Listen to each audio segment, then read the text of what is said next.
All right, so welcome back. This is video number 3, and let's talk about starting on the right foot. So you learned in the previous video that you can't jump on Instagram and just sell, and sell. You can't do any type of direct selling.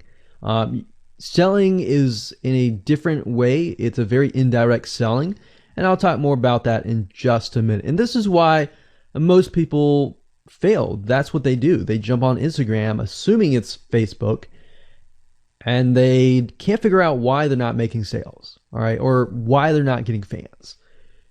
So let's make sure that you start out on the right foot, all right? So the secret here is to build a brand or a lifestyle.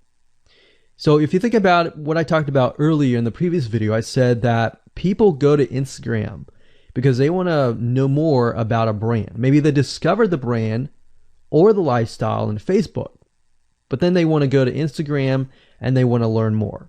So this is where they follow people, and you'll see lifestyle-wise, they'll post pictures of themselves, they'll post pictures of their life in relation to what they do, just to basically build a personal relationship. So think about Facebook as, okay, I discovered you and I am more part of a community. But Instagram is like, okay, I get to see more about what's happening in your life, not just about related to what we're interested in, both of us, like shared interest wise, but I get to see what's in your life, what's happening, what the good, the bad. So you're basically building a relationship. So the end goal for you should be to become an influencer, which means, a brand that will have real influence on people's decisions. So you can influence people by the pictures that you post, basically. And people are waiting for that kind of stuff. They want ideas, they want inspiration, they want quotes. So you'll notice a lot of quotes are on Instagram. You'll notice some quotes on Facebook as well, but you'll notice a good amount on Instagram, and you'll notice a lot of those type of images. So everything from about what to wear, what to buy, where to shop, what to do, and where to go. So you see what I'm saying here? It's a lifestyle mentality. Society has changed so drastically that back in the day, you could just say, go buy this, and they would go buy that. They would take your word for it. But now they want to see that you're genuine, that you're a real person that they can actually deal with. So before you can sell, they need to get, to know you, and you need to get people to follow you, of course, right? So you need to build a following before you can actually sell. So like I said, in our society nowadays, people want to know you. They have discovered you on Facebook, and they want to hear all about your lives, your drama, everything. So now you got to pick and choose what you post. So let me give you an example here. Let's say that you are a scuba diver, all right? So on your Instagram profile, you would show a typical day as a scuba diver. So, things you do, happy times, sad times, things you run into, problems you run into as a scuba diver, the type of equipment you would buy, what tools are great, what tools are not, all that. So why would you want to do that? Well, if you think about the dollar signs, you think about the profit. As a scuba diver, you could be showcasing tools that you are using. And this could easily translate into, let's say, for example, a Shopify store where you sell scuba equipment. Maybe you can do an AliExpress drop shipping thing where they buy the product, you ship it from AliExpress, you get a cut of it. And you don't even have to actually stock any type of inventory in your Shopify store. So that's something to look forward to from Instagram. You get to indirectly sell about things, because at the end of the day, people are going to want what you have. They feel, okay, if I have the same software tools, or if I have the same tools or equipment that you have as a scuba diver, or as whatever you're trying to do, as a lifestyle or brand, they're more likely to buy it, right? So it can be Shopify store, it can be an affiliate promotion, it can be a sponsor post from a scuba gear company, which we'll talk more about later down the road. But before you can do all of that, you need to have a brand. You need to have the ability to create a lifestyle, right? So now let's move on to video number 4, and let's talk about how to build a brand and how to build a lifestyle and do it all properly. Okay, welcome back. This is video number 4, and let's talk about how to build a brand or a lifestyle.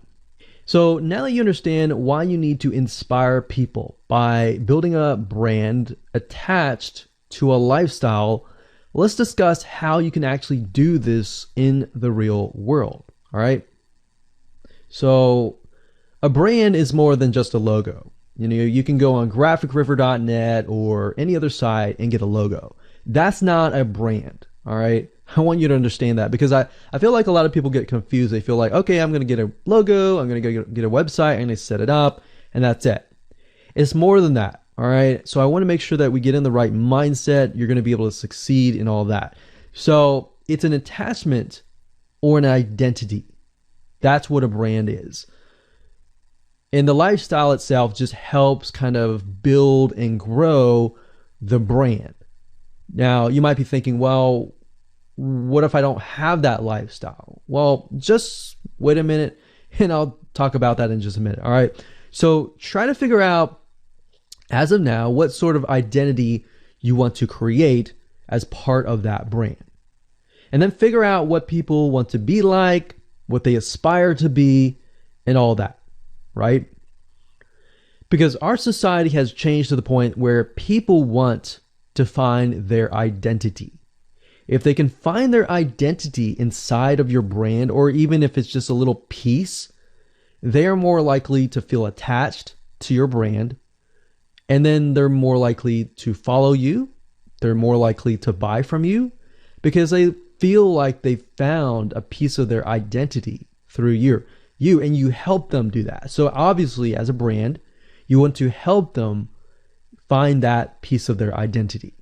You want to help them in the long run. If they can feel that you're genuine, they're more likely to follow you, right? So, I mean, if you think about yourself, if you find something about yourself that could potentially improve yourself, improve your hobby, improve your likes, and avoid the dislikes and all that, you're more likely to trust that brand, that person, that company, right? So same kind of concept here. They want to find and buy things that express who they are. So if you can help them do that via the lifestyle, via the brand, then you're going to be able to close a lot of sales on Instagram. So in our last example, as a scuba diver, what we can do is you might want to attract, let's say, newbie scuba divers or expert scuba divers. So these are very, very, very different audiences.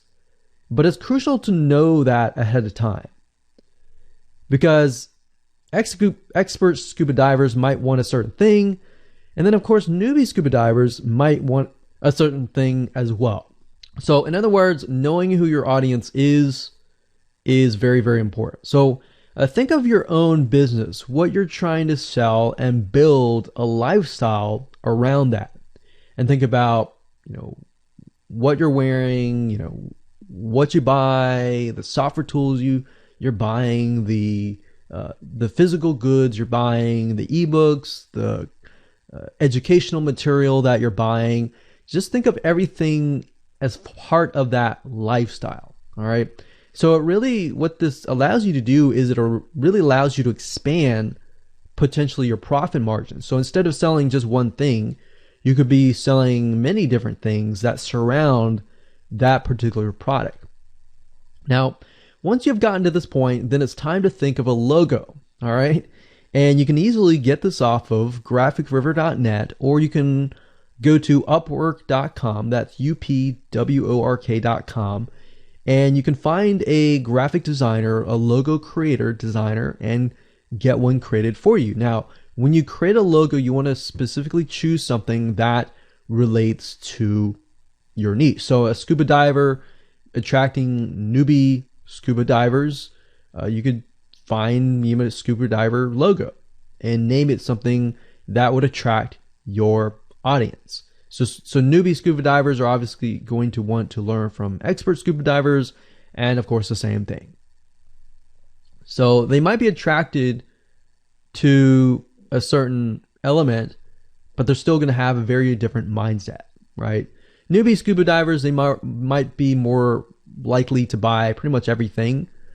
Expert scuba divers may be more reluctant, right? Or more skeptical. So that's just something to think about as you begin to build your brand. So a quick recap here: make sure to create an identity and be ready to inspire. All right. So that's what it really comes down to. And that's what brings us to the next question, which is what creates inspiration, which we'll talk more about in video number 5.